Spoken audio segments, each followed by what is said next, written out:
Selamat pagi pemirsa. Setiap perombakan kabinet di dalam pemerintahan siapapun terapung harapan perbaikan dari publik di dalamnya. Itu pula yang terjadi saat Presiden Prabowo Subianto melakukan pergantian 5 menteri di Kabinet Merah Putih kemarin. Ekspektasi publik akan munculnya energi baru bagi kabinet jelas sangat tinggi, apalagi di tengah kinerja kabinet yang ada dalam sorotan. Pemirsa, inilah editorial Media Indonesia di hari ini Selasa 9 September 2025 dengan tema Darah Baru Kabinet. Bersama saya Leonard Samosir. Dan Anda semua para pemirsa juga bisa ikut menyatakan pendapat Anda nanti dengan menelepon nomor 021 583 9900. Pemirsa, pagi ini telah hadir bersama saya Ketua Dewan Redaksi Media Group, Elman Saragih. Bang Elman, selamat pagi. Pagi. Sehat-sehat Bang? Sehat. Nggak masuk kabinet. Ini kita bicara reshuffle seperti tadi di dalam headline Bang Elman. Untuk pertama kalinya dalam hampir setahun pemerintahan Presiden Prabowo dan Wakil Presiden Gibran. Pertanyaannya Bang, dengan ada orang-orang baru di dalam Kabinet Merah Putih, apakah kemudian bisa kabinet ini bekerja lebih baik, lebih cepat, lebih efektif, atau seperti apa harapan dari editorial Bang? Ya, kalau harapan editorial, itu juga harapan masyarakat, harus efektif. Efektif ya? Harus bisa. Karena reshuffle ini sebetulnya yang kedua ini kan. Oh iya. Yang pertama dulu Menteri Pendidikan Tinggi ya. Oh iya, Jadi itu ini mengundurkan diri ya? Ya pokoknya tetap aja pergantian kan. Oke, Bang. Nah, sebetulnya dengan pergantian ini kan membuktikan bahwa Presiden Prabowo itu tidak mengabaikan tuntutan masyarakat kan. Mendengarkan dan mencermati, mengolah gitu kan. Jadi kalau dikatakan pemerintah ini tidak peduli, ya buktinya begini kok. Ini gara-gara suara rakyat ya? Kita hampir bisa hampir sulit kita mengatakan bahwa ini bukan karena tuntutan masyarakat kan. Walaupun sebetulnya ini kan hak prerogatif presiden kan. Betul.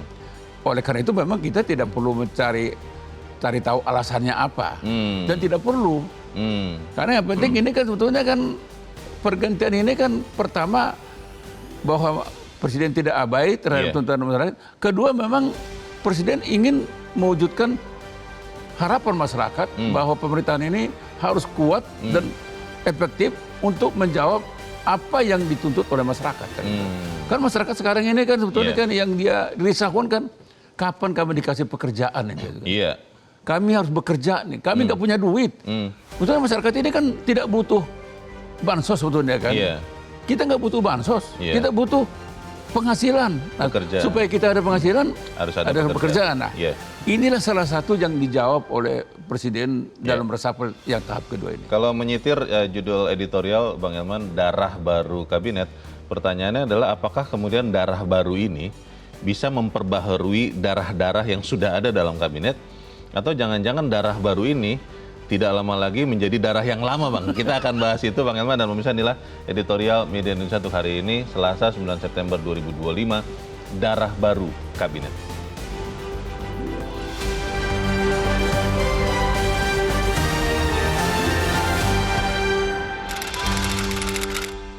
Darah Baru Kabinet.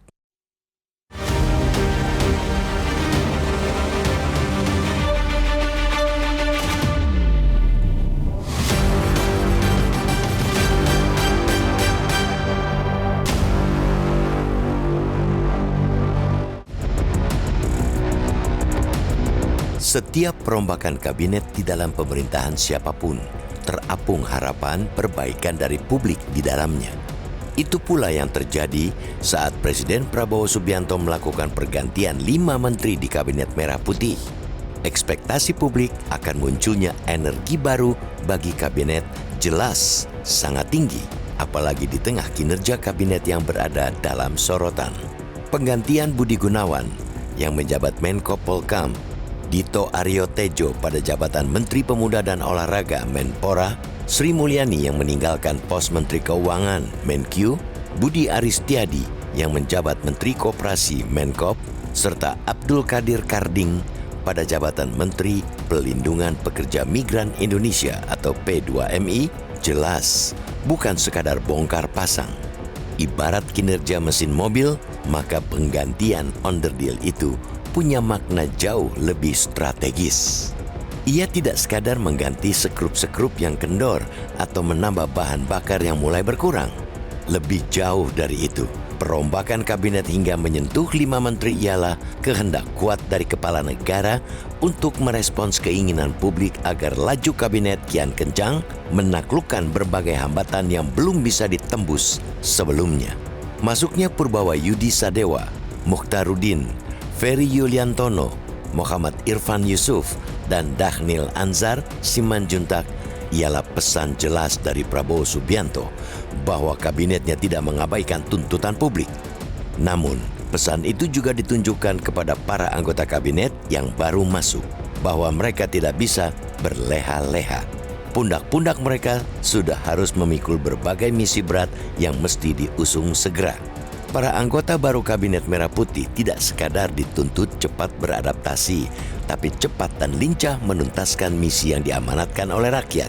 Apalagi kehadiran mereka pada situasi yang tidak mudah. Masuknya mereka di kabinet berada di ruang yang disesaki berbagai tuntutan ketidakpuasan publik dengan ekspektasi yang amat tinggi. Sesuai amanat konstitusi, penunjukan anggota kabinet memang merupakan hak prerogatif presiden.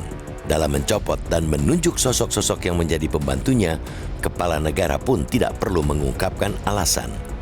Namun, tidak berlebihan jika publik berharap perubahan kabinet itu ditujukan untuk membuat pemerintah lebih kuat dan efektif, bukan sekadar mengganti sosok yang dinilai bermasalah atau performanya belum mencapai target.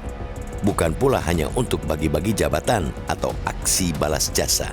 Masuknya nama baru hasil perombakan kabinet bisa disebut sebagai hadirnya darah baru, energi baru. Dengan darah baru, publik berharap kabinet dapat berlari lebih kencang, bertenaga, dan akurat dalam membantu presiden melayani rakyat. Tidak kalah penting, masuknya darah baru pada kabinet bisa kian memacu soliditas di antara para pembantu presiden untuk menjawab berbagai tuntutan rakyat yang tak cukup hanya didengar dan dicatat, tapi juga ditindaklanjuti secara cepat dan tuntas.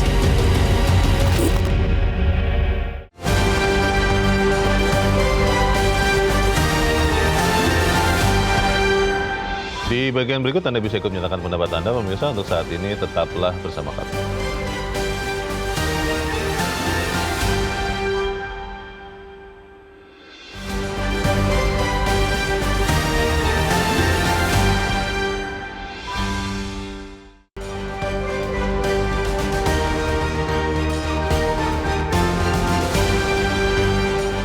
Media Indonesia mengajak Anda untuk mengakses fitur premium e-paper. Dengan sajian konten berbasis intelektual dan meneguhkan kebangsaan, Media Indonesia tampil dengan lebih dinamis melalui e-paper Media Indonesia yang dapat Anda akses kapan saja, di mana saja. Caranya mudah, download aplikasi Media Indonesia di Android atau ketik link e-paper.mediaindonesia.com atau bisa scan QR Code pada layar kaca Anda. Klik tab e-paper di bagian samping layar tablet Anda, daftarkan data diri, serta pilih paket berlangganan e-paper Media Indonesia sesuai dengan kebutuhan Anda. Nikmati juga bonus spesial tambahan 4 halaman rubrik fokus setiap hari. Semua bisa Anda dapatkan hanya di e-paper Media Indonesia. Untuk informasi lebih lanjut, hubungi customer service di nomor 0811 1201 2018 atau kunjungi media sosial @Media Indonesia. Media Indonesia, referensi bangsa. Terima kasih Anda masih bersama kami, pemirsa. Dan sekarang kita akan mendengarkan dulu Bang Elman, pendapat dari pemirsa Metro TV. Kali ini dari Banjarmasin, Kalimantan Selatan. Ada Pak Tasrik Usman. Pak Tasrik, selamat pagi. Selamat pagi Mas Leo, selamat pagi Bang Elman. Assalamualaikum warahmatullahi wabarakatuh. Waalaikumsalam warahmatullahi wabarakatuh. Bagaimana Pak Tasrik? Ini ada wajah-wajah baru di dalam kabinet. Anda optimis Pak bahwa ini akan membuat kabinet lebih efektif. Bagaimana Pak? Ya, ada 3 yang ingin saya komentar ya. Yang pertama, bahwa perombakan kabinet ini saya pikir masyarakat sangat mengapresiasi ya. Karena itu merupakan hak prerogatif presiden. Kemudian menurut hemat saya Bapak Presiden sangat memperhatikan mendengar aspirasi masyarakat yang berkembang. Yang kedua, karena ini ada penambahan 2 pos menteri, yaitu Menteri Agama dan Wakil Menteri Agama, masyarakat berharap bahwa Menteri Haji dan Umroh, maka masyarakat sangat berharap penanganan haji dan umroh itu tidak bermasalah seperti di masa-masa yang lalu.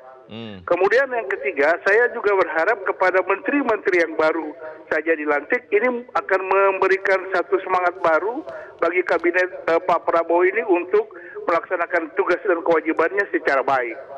Nah, kita menganggap bahwa sikap presiden ini adalah seorang presiden yang ingin memperbaiki kabinet ke depan, dan apabila masih ada anggota kabinet yang katakan tidak memperhatikan aspirasi masyarakat, saya berharap sama Pak Prabowo untuk segera dirombak juga supaya semakin baik negeri ini. Terima kasih. Assalamualaikum warahmatullahi wabarakatuh. Waalaikumsalam warahmatullahi wabarakatuh. Terima kasih Pak Tasrik Usman di Banjarmasin, Kalimantan Selatan. Selamat pagi Pak.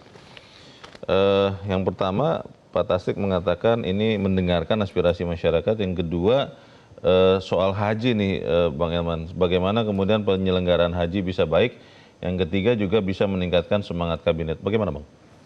Ya, memang yang intinya sebetulnya kan pergantian orang ini kan jangan sampai diartikan masyarakat seolah-olah ini hanya mengganti orang yang dinilai bermasalah. Oh, oke. Artinya itu kan hanya pergantian fisik kan. Kalau itu yang menjadi utama, ya pasti gagal kan gitu. Tapi ini lebih kepada bagaimana untuk lebih mengefektifkan kerja kabinet ini kan gitu. Jadi makanya itu sebetulnya resapel ini sebetulnya kan tidak usah dianggap sebagai sesuatu hal yang luar biasa. Jangan heboh lah. Jangan heboh, biasa aja. Kapan memang diperlukan untuk diganti, ganti aja. Dan tidak perlu kita mengatakan, ganti melulu, nggak masalah. Ketika dianggap kabinet ini kelihatannya lamban, dicari di mana membuat itu lambat gitu kan. Gantilah pemainnya. Gantilah pemainnya gitu kan. Sehingga memang, nah itulah sebetulnya dasarnya mengapa resapel kabinet itu hak prerogatif presiden. Kapan saja, mau tengah malam dia ganti aja. Yang penting sebetulnya kan gini, seperti kita uraikan dari awal tadi kan, setiap pergantian ini memang goal akhirnya adalah bagaimana mensejahterakan rakyat. Nah, kemarin misalnya kejadian Agustus Kalabu itu kan sebenarnya kan pangkal soal utamanya kan tentunya kan karena keresahan masyarakat terhadap kehidupan yang makin hari makin tidak terlalu bagus kan gitu. Karena hidupnya tidak begitu baik, lalu dilihat wakilnya sangat baik hidupnya, ada kesenjangan begitu rupa, disitulah kemudian masyarakat marah. Pertanyaan berikutnya Bang, yang tadi saya tanyakan sebelum jeda, kalau darah baru itu kan juga ada waktunya, bagaimana dia bisa menyegarkan darah-darah yang sudah ada di dalam kabinet. Bagaimana kita meyakinkan 5 orang ini Bang akan bisa menyemangati, akan bisa mempercepat, mengefektifkan kerja kabinet, atau jangan-jangan nanti mereka jadi ikut sama dengan darah-darah yang lain. Bagaimana Bang? Setidaknya dari kelima menteri yang baru ini nanti kan, dia harus pertama dia tidak punya waktu untuk berleha-leha untuk menyesuaikan diri. Harus gigi 5 langsung nih? Langsung start gigi 5. Nah kedua, memang mereka juga sudah harus mengamati mengapa yang lalu itu kok sorotan masyarakat kok begitu negatif kan gitu kan. Harus tahu masalahnya. Tahu masalahnya. Jadi artinya apa? Setiap persoalan yang disampaikan masyarakat itu tidak boleh diabaikan gitu kan. Tidak hanya dicatat, tapi betul-betul didengar, dicatat dan dilaksanakan. Dicarikan jalan keluarnya. Sampai tuntas gitu kan. Katakanlah misalnya urusan haji lah misalnya seperti yang dikatakan Pak Usman tadi itu kan. Nah, orang selalu merasa kok tidak membuat nyaman gitu kan. Selalu aja ada masalah misalnya. Kok nggak mulus-mulus juga? Tidak mulus-mulus juga. Kok pengalaman penyelenggaraan haji kita ini kan sejak zaman Belanda sudah ada gitu kan. Kok nggak bisa sebagus seperti yang dirasakan oleh negara-negara lain kan gitu kan. Apa yang membedakan? Nah ini dengan kementerian yang baru ini, Iya. mestinya harus bisa menjawab apa yang dikeluhkan para calon haji dan haji selama ini. Kalau analoginya mobil balap Formula One, Bang, ketika dia masuk pit stop ganti ban itu secepat mungkin dan dia ngebut lagi. Tapi beberapa kali kejadian dia ngebut lagi bannya copot, Bang.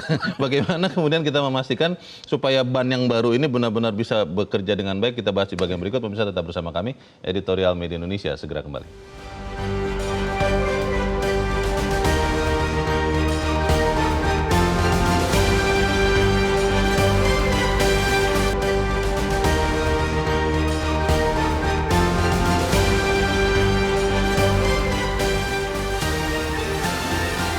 Terima kasih Anda masih bersama kami dan kita di bagian akhir diskusi kita pagi ini. Bang Elman, bagaimana supaya kalau ibaratnya roda ban mobil balap itu, Bang, ini benar-benar terpasang dengan baik dan kemudian lari dengan kencang para menteri yang baru masuk dalam kabinet ini, Bang?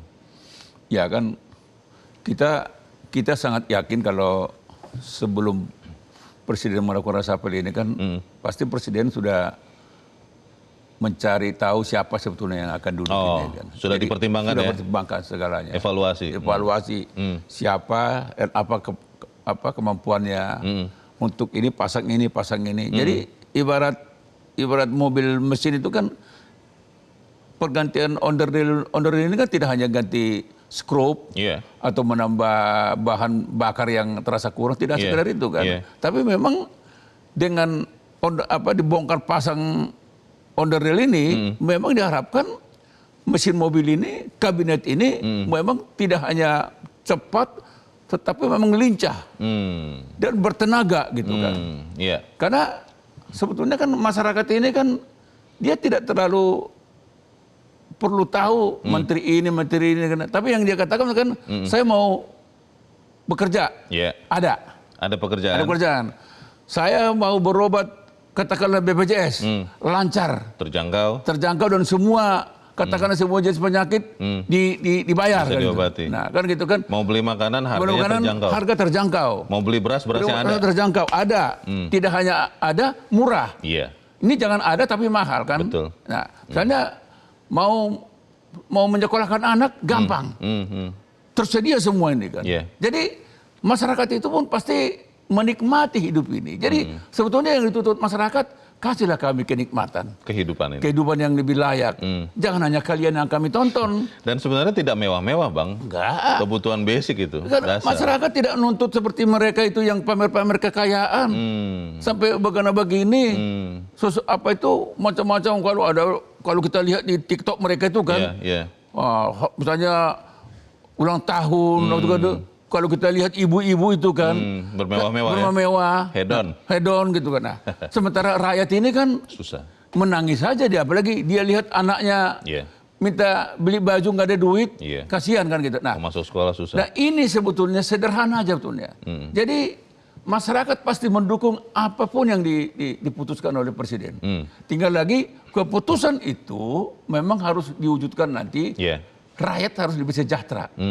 Kalau rakyat nanti sejahtera, Leo, siapapun itu, katakanlah sekarang misalnya Menteri Keuangan kemarin Purbaya itu langsung drop itu ISG kan, nggak apa-apa. Ya kemarin drop, mungkin hari ini naik lagi, minggu depan naik lagi. Jadi intinya kasihlah harapan, kasihlah impian kepada masyarakat bahwa mereka nanti akan hidup sejahtera, sukses. Pemerintahan ini kan gitu kan. Kita doakan supaya itu yang terjadi. Bang Elman Saragih, terima kasih sudah hadir di tempat ini. Selamat pagi, Bang.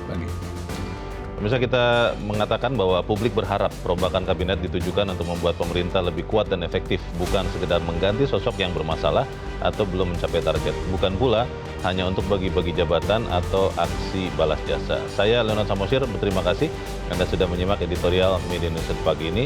Terus jaga kesehatan Anda, terus jaga nurani Anda. Selamat pagi, sampai jumpa.